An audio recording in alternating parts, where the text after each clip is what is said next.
Baik, pada kesempatan ini saya akan menjelaskan cara menyelesaikan program linear dengan menggunakan metode Big M. Langsung saja kita masuk pada contoh. Ini ada contoh minimumkan.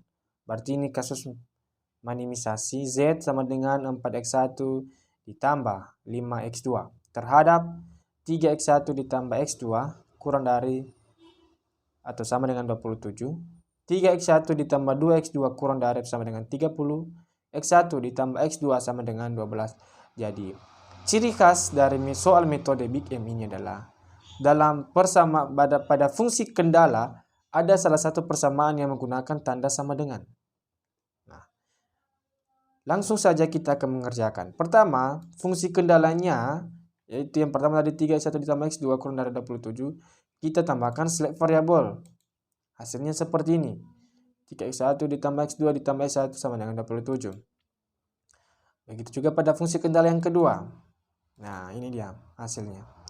Nah, fungsi kendala yang ketiga itu sama dengan. Maka ini kita tambahkan A1. Nah, A1. Kita tambahkan A1 sama dengan 12. Maka kita cari nilai A1 ini 12 dikurang X1 dikurang X2. Ini kita pindah ruaskan. X1 dan X2 ini kita pindah ruaskan. Baru kita tambahkan variabel M. Berarti MA1 itu sama dengan M dikali 12 dikurang X1 dikurang X2. Dan hasilnya ini. 12M dikurang MX1 dikurang MX2. Lalu fungsi tujuan. Ya, fungsi tujuannya kita tambahkan tadi variabel MA1 ini. Maka hasilnya 4x1 ditambah 5x2 ditambah MA1. MA1-nya kita substitusikan nilainya. Ini dia di bawah. Ya. Baru kita kumpulkan yang sejenis, yang variabelnya sama, x1 dan mx1. Ini hasilnya. Baru kita pindah ruaskan. Yang 4x1 dikurang 1 ini kita pindah ruaskan. Begitu juga 5x2 dikurang mx2 kita pindah ruaskan. Tinggal 12m. Nah, inilah hasilnya. Nah, kita perhatikan kembali inilah persamaan-persamaan yang telah kita tambahkan variabel tadi. Baru kita buat tabel awal simplex.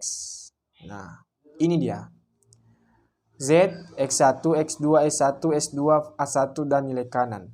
Nah, nilai Z, baris Z ini diperoleh dari ini di atas, nilai-nilai yang ada di sini.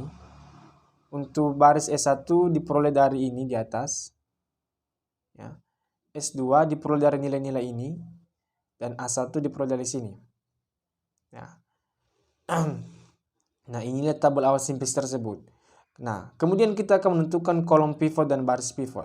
Karena ini kasus minimisasi, maka yang paling positif itulah kolom pivotnya. Kita perhatikan baris Z, yang paling positif di sini adalah M dikurang 4. Maka inilah kolom pivotnya. Ya. Nah, variabel X1 di atas memuat kolom pivot, berarti dia adalah variabel masuk. Kemudian kita akan menentukan baris pivot dengan cara membagi nilai kanan dengan elemen yang ada pada kolom pivot. 27 bagi 3 hasilnya 9. 30 bagi 3 hasilnya 10. 12 bagi 1 hasilnya 12. Berarti yang paling kecil adalah 27 bagi 3 hasilnya 9. Maka S1 ini adalah baris pivot. Nah, S1 ini nanti, variabel S1 ini adalah variabel keluar. Nah, perpotongan antara baris pivot dan kolom pivot adalah angka 3. Maka 3 ini adalah elemen pivot. Nah, variabel masuk berarti X1 ini masuk menggantikan S1. S1 ini keluar. Sehingga nanti X1 ini masuk ke sini. Dan setiap elemen-elemen yang ada pada baris pivot dibagi oleh elemen pivot sendiri.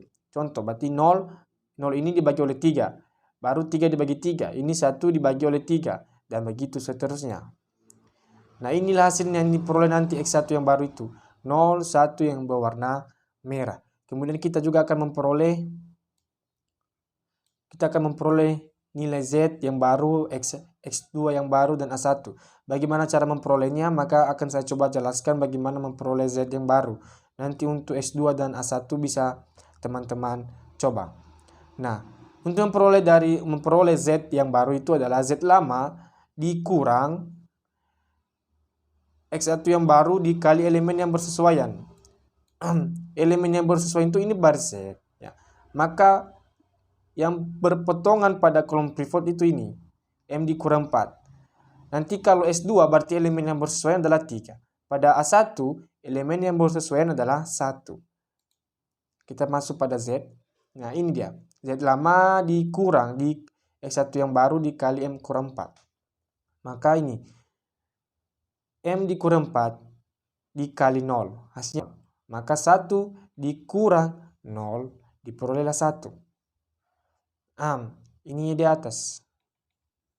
Kemudian M dikurang 4 dikali 1. Hasilnya M dikurang 4. M dikurang 4 di atas ini dikurang M kurang 4 hasilnya 0. Dan begitu seterusnya. Nah sekarang kita perhatikan tabel iterasi ini. Karena ini kasus minimisasi maka tidak boleh ada yang bernilai positif pada baris Z. Semua harus bernilai negatif. Nah ini pada kolom X2 ternyata masih bernilai positif. Maka S2 ini disebut lagi kolom pivot. Dan X2 di atas adalah variabel masuk. Baru setelah itu kita tentukan lagi baris pivot.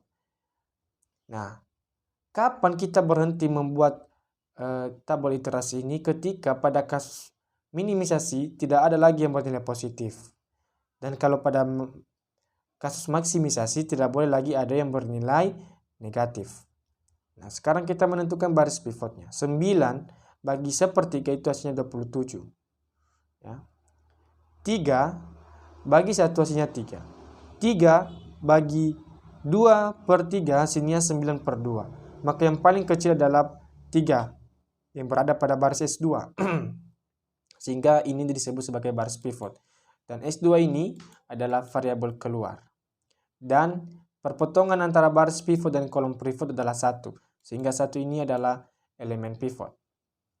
Nah, kemudian X2 masuk menggantikan S2. S2 ini keluar. Dan elemen-elemen ini dibagi oleh elemen pivot. Berarti 0 bagi 1. 0 bagi 1. 1 bagi 1. Min 1 bagi 1.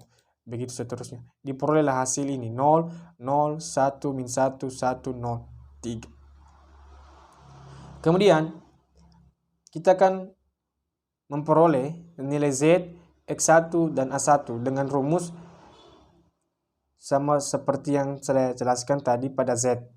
Nah, pada kasus ini, pada iterasi kedua ini saya akan menjelaskan bagaimana mendapatkan X1 yang baru. Ini dia, X1 ini. Nah, rumusnya X1 yang lama dikurang X2 yang baru dikali elemen yang bersesuaian. Nah, X1 elemen yang bersesuaiannya adalah ini, sepertiga. Makanya dikali sepertiga. Maka X lama. 0 dikurang sepertiga dikali 0. Maka hasilnya 0.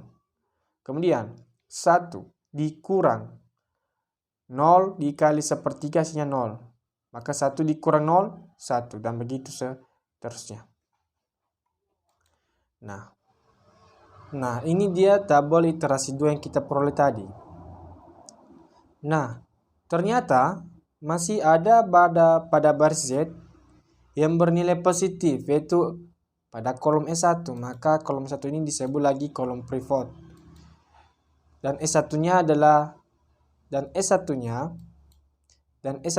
variabel masuk. Kemudian kita tentukan lagi baris pivot dengan cara membagi nilai kanan dengan elemen-elemen yang ada pada kolom pivot. Nah, ini 8 dibagi 2/3 hasilnya 12. 3 bagi min setengah. 3 bagi min 1 hasilnya min 3. 1 bagi sepertiga hasilnya 3. Maka yang paling kecil dan yang paling positif adalah, yang paling kecil dan bernilai positif adalah yang 3. Berarti A1. Maka A1 ini adalah baris pivot dan A1 ini adalah baris keluar. Nah, sekarang S1 masuk menggantikan A1 dan elemen-elemen pada baris pivot ini dibagi oleh elemen pivot, yaitu 0 dibagi setengah. 0 dibagi setengah. Nah, inilah hasilnya S1 yang baru. Nah, dengan menggunakan, nah inilah S1 yang baru yang telah kita peroleh. Kemudian kita akan memperoleh nilai Z dengan menggunakan rumus yang saya jelaskan tadi. Begitu juga S1 dan S2. X2. Nah, sekarang kita perhatikan baris Z.